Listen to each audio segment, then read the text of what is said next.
ہوتی ہیں اس سلسلے میں آج ہی عرض کر رہا تھا، ایک ایسی چیز پیش آئی، تاجروں کا ایک قافلہ جہاز پر سفر کے لیے روانہ ہوا ہے اور اس میں سارے بزنس والے ہیں، سب مال تجارت لے کر کے جا رہے تھے، سمندری سفر ہے، بیچ سمندر میں جہاز ڈس بیلنس ہو گیا وزن کی وجہ سے، بہت زیادہ وزن ہو گیا یا ہچکولے کھانے لگا، تو آپس میں سارے لوگوں نے مشورہ یہ کیا کہ سامان جتنے لوگوں کا ہے تھوڑا تھوڑا سمندر میں پھینک دیتے ہیں تاکہ جہاز صحیح ہو جائے، بیلنس صحیح ہو جائے۔ اب اس میں جب سارے لوگوں کا اتفاق ہوا سامان پھینکنے پر، جب سامان کا جائزہ لیا گیا، ایک تاجر ایسا جس کو غازی نام سے پکارا جاتا تھا، اس کا سامان 70% تھا، باقی سب کا ملا کر کے 30%، اس کا اکیلے کا 70%، بہت مال اس کا ہے۔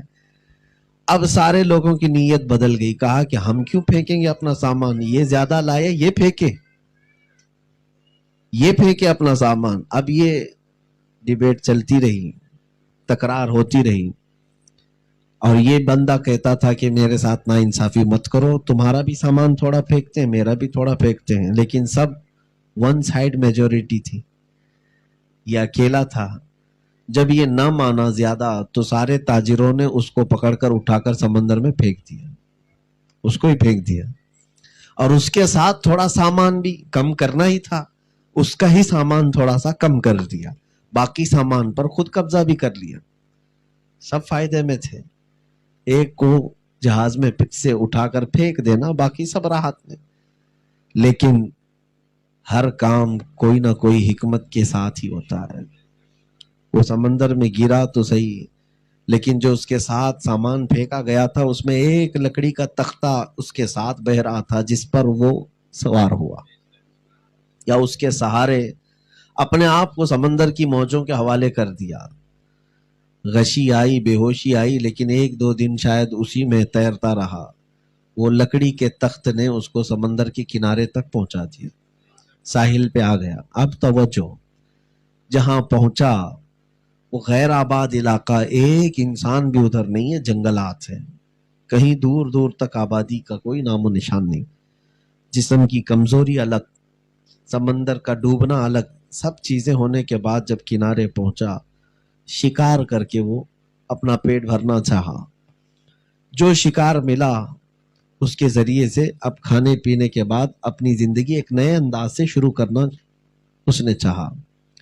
مہینہ گزر گیا، کیونکہ وہاں سے اب جا بھی نہیں سکتا کہیں، کوئی کشتی ادھر سے گزرتی بھی نہیں تھی۔ ایسے کنارے پر وہ پہنچا تھا، اب اس نے سوچ لیا میری زندگی یہیں پر تمام ہو جائے گی، کسی کو پتہ بھی نہیں چلے گا۔ چھوٹی سی ایک جھونپڑی بھی بنایا، شکار کرتا، پتھروں سے آگ لگاتا، بھونتا اور کھاتا، اسی میں زندگی تھی۔ ایک رات جھونپڑی میں سویا تھا، اس کے چولہے میں لگی ہوئی آگ اس کی جھونپڑی میں لگ گئی، اندر موجود ہے، اور آگ اتنی تیز لگی کہ وہ جل جاتا، نکلنے کا راستہ نہیں تھا۔ شعلے بھڑک گئے، جھونپڑی کو جلا دیے۔ ان شعلوں کے بیچ سے بھی اس کو راستہ ملا، وہاں سے بھی بچ کر باہر نکلا، پھر باہر آیا۔ جھونپڑی جل کر خاک ہو گئی، دھواں آسمان تک اٹھ رہا تھا۔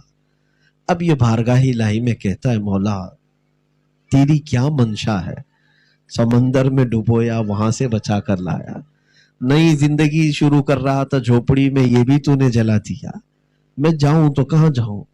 لوگوں کے ساتھ ایسے معاملات آتے ہیں کہ میں اس میں انویسٹ کیا تھا، یہاں بھی دھوکہ کھایا، بچا کے ادھر آیا تھا، یہاں بھی دھوکہ کھایا، جاؤں تو کہاں جاؤں۔ یہ کسی ایک کے ساتھ نہیں، ہر ایک کے ساتھ ہے۔ اب وہ بارگاہ الہی میں کہنے لگا، میں کیا کروں، غم کے عالم میں سویا۔ صبح نہیں ہوئی تھی کہ ایک کشتی کنارے پر آئی، چند لوگ اس پہ سوار تھے، ایک قافلہ۔ وہ آئے، اتر کر کے سیدھے اس کے پاس آئے، کہا اللہ خیر کرے، آپ سلامت ہیں، ہم آپ کی مدد کے لیے آئے ہیں، ہم آپ کو ساتھ لے جائیں گے۔